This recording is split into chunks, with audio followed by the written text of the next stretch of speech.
guys? It's Lord Botha here with another video, and I have always been a BioWare stan. I loved Mass Effect, I loved Dragon Age since they first came out. Mass Effect 2 is, in my opinion, one of the most perfect games I've ever played. I've played it and replayed it countless times. I really enjoyed the stuff that came out of that company. That was until BioWare started hitting what would be called the modern age of AAA gaming.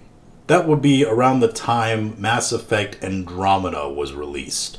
With a story that seemingly had no direction to it, dead-eyed looking characters, and at times hyper-cringe dialogue, Andromeda just did not capture the feeling of the original Mass Effect games, which has led many people to be afraid about Mass Effect 5 that is supposed to come out, especially after Dragon Age Veilguard's release, a game known for its off-puttingly bright purple hue to it constantly, the ability to create absolute monstrosities in the character creator, and dialogue and storylines to characters that seems like they were written while HR was standing over the writer's shoulders. Yes, while the directors of games like Star Wars Force Unleashed clearly were constantly telling their developers to make the game more like God of War, Veilguard's trans director was clearly telling them make the game more like Saints Row the reboot. And from the financial records,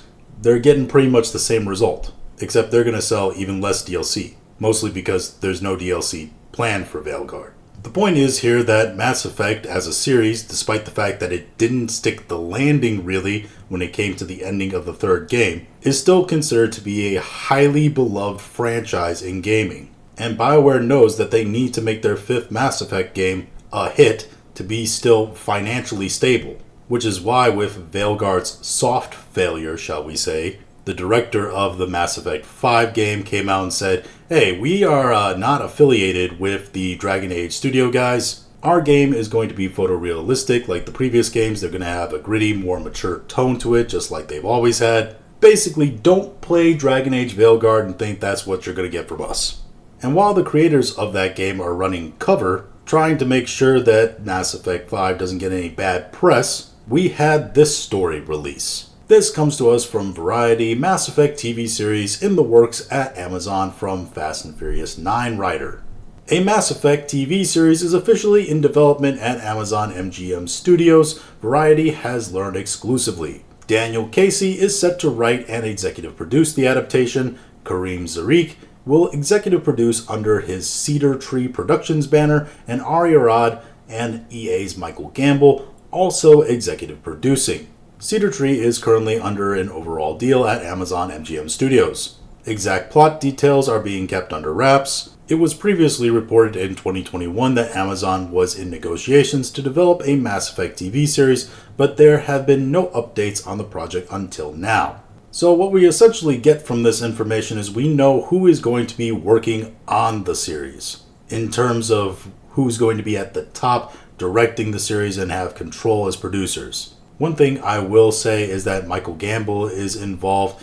He is director of Mass Effect 5. I believe he's had extensive involvement in Mass Effect before this as well. So at least they have somebody on hand who has some experience in the series. As for Daniel Casey, Casey most recently worked on the screenplay for F9 The Fast Saga. He is also known for his works in films like the sci-fi drama Kin, and did rewrites on 10 Cloverfield Lane. Fast 9, by the way, is the one where they introduced John Cena as Vin Diesel's brother. Not to be confused with the expected Fast 19, which is no doubt where they'll reenact the original drag race from the first movie, but this time while being in space on the moon. Zarek was previously an executive producer at the now defunct Marvel television unit under Jeff Loeb. During his time with Marvel, he served as an executive producer on hit shows like Daredevil, Jessica Jones, Luke Cage, and The Punisher. So this guy's actually a bright spot. Daredevil, of course, is known as one of the best comic book adaptations ever made.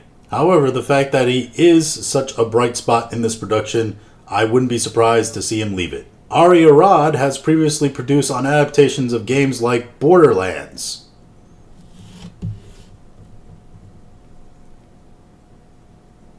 Uncharted and Ghost in the Shell. He has also served as an executive producer on Iron Man, Ghost Rider. By the way, I looked it up earlier.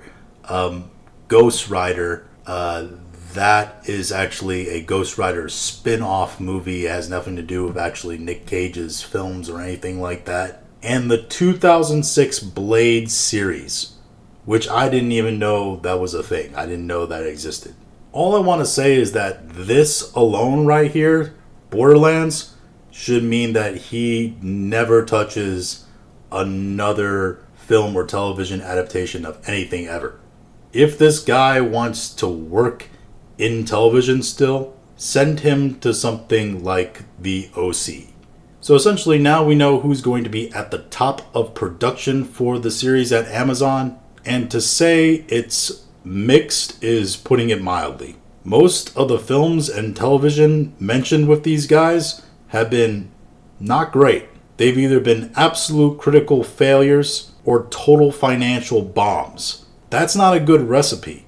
And they're being made at a studio, Amazon, right, that has produced things like Rings of Power. And what's nervous about that is that they're given another IP where it could be even easier than Lord of the Rings to inject identity politics. And it's very obvious that there are a ton of elements within Amazon's film studios and television studios that are in love with identity politics. And even with Mass Effect alone, a lot of the promotion you see nowadays for even the original Mass Effect trilogy is all based around FemShep, who is not canonically the main Shepard. Yes, no matter how much you hate Mark Meer's voice and the fact that it fits a character who canonically cannot dance, which Shepard cannot dance, male Shepard is the main character. And I would not be surprised that even if they don't work it into the human element,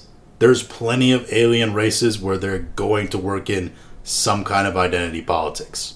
I would not be super surprised to see them go to the Asari and start giving them they, them pronouns. And having to hear Liara make a speech about how she's a they, them and not a she, and etc, etc. I would not be surprised to see them do some weird stuff when it comes to the Krogans and the Genophage.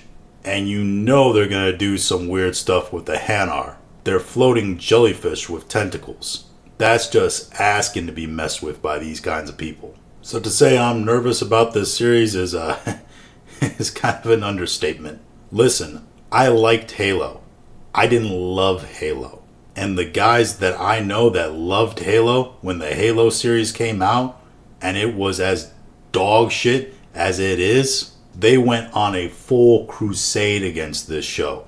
And I'm really, really scared that like Dragon Age Veilguard is the Saints Row reboot of the Dragon Age series, that this show is going to be the Halo show of another beloved franchise from BioWare for me. But these are just my initial thoughts on everything. If you have your own thoughts, go ahead and leave them in the comments. If you liked this video, go ahead and like, share, and subscribe. If you didn't like this video, I appreciate you watching all of it. And we'll talk to you again later.